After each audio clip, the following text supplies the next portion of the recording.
गरीब आदमी ही मुकाबला कर सकता है बीजेपी का। जो पैसे वाले लोग हैं वो मुकाबला बीजेपी के नहीं कर पाएंगे। बीजेपी का क्या नया खेल है कि अगर पद की जगह कुछ और मांग रहे हैं, बताइए भाई पद के लिए क्या मांग हो रही है, बताइए आप। यही संस्कारी पार्टी है। अंत में सब मरोगे, इसलिए कम से कम लोकतंत्र बचाने के लिए आगे आ जाओ आप लोग। कि एक आईपीएस सोचो नाच रहा है, एक नाच रहा है, सोचो। अमूमन आम लोग अगर नाचे उसमें कोई दिक्कत नहीं है, पत्रकार नाचे कोई दिक्कत नहीं है, पॉलिटिकल लोग नाचे कोई बात नहीं है, लेकिन एक आईपीएस किसके साथ नाच रहा है, सोचिए आप। क्या कर रहे हैं मुख्यमंत्री जी? क्यों नहीं कर रहे हैं कार्रवाई? इसलिए नहीं कर रहे हैं क्योंकि उन्हें उनसे कुछ लाभ लेना है, पॉलिटिकल वोट डलवाने हैं। आपने सवाल क्यों नहीं पूछा उनसे कि किसी की मां के बारे में आप कैसे कह सकते हो? क्या आपने क्यों नहीं पूछा? आप इंटरव्यू लेने गए थे, क्यों नहीं पूछा आपने? क्यों नहीं पूछा आपने? फर्क क्या पड़ता है किसी के जाने से? कम ये तो एक्सपोज रहे कि बीजेपी हर हथकंडा अपना सकती है, पैसा देगी, लालच देगी, ईडी, सीबीआई, इनकम टैक्स। गरीब आदमी ही मुकाबला कर सकता है बीजेपी का। जो पैसे वाले लोग हैं वो मुकाबला बीजेपी के नहीं कर पाएंगे। फतेहपुर की लड़की के बारे में पूछोगे नहीं पूछोगे? आप बताओ किस पार्टी के वो जिन लोगों ने अन्याय किया है? बताओ बीजेपी के मुख्यमंत्री के स्वजाति लोग हैं कि नहीं है? क्यों नहीं उनकी टांग पे गोली मार रहा है पुलिस?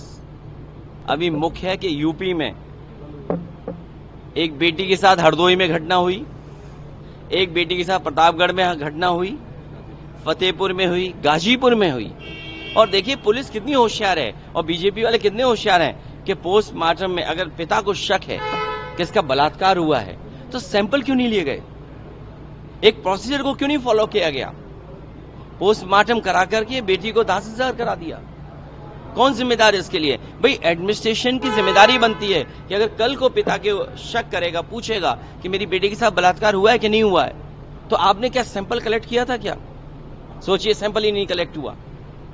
और मैं तो आपसे भी कहूंगा अंत में सब मरोगे, इसलिए कम से कम लोकतंत्र बचाने के लिए आगे आ जाओ आप लोग। ये बीजेपी का नया खेल क्या है, ये बताओ बीजेपी का क्या नया खेल है कि अगर पद की जगह कुछ और मांग रहे हैं, बताइए भाई पद के लिए क्या मांग हो रही है, बताइए आप। यही संस्कारी पार्टी है, यही सनातनी परंपरा है क्या? हमारे मुख्यमंत्री जी अपने आप को योगी कहते हैं, पूरी बीजेपी कहती है कि हम सनातनी परंपरा को बचाना चाहते हैं। क्या यही सनातन परंपरा है? क्या एक पूजनीय शंकराचार्य का अपमान होगा? उनके पदाधिकारी किसी बात के लेकर के मांग करेंगे? फतेहपुर में जो बेटी के साथ हुआ, और याद रखना मुझे जानकारी मिली है उस बाग में ये पहली घटना नहीं है, उस बाग में ये पहली घटना नहीं है। हमें उम्मीद है कि आप लोग इस बात की जानकारी करेंगे। उस बाग में पहले भी कई घटनाएं हो चुकी हैं, कई लोगों के साथ इस तरह व्यवहार हो चुका है। उसके लिए दोषी कौन है?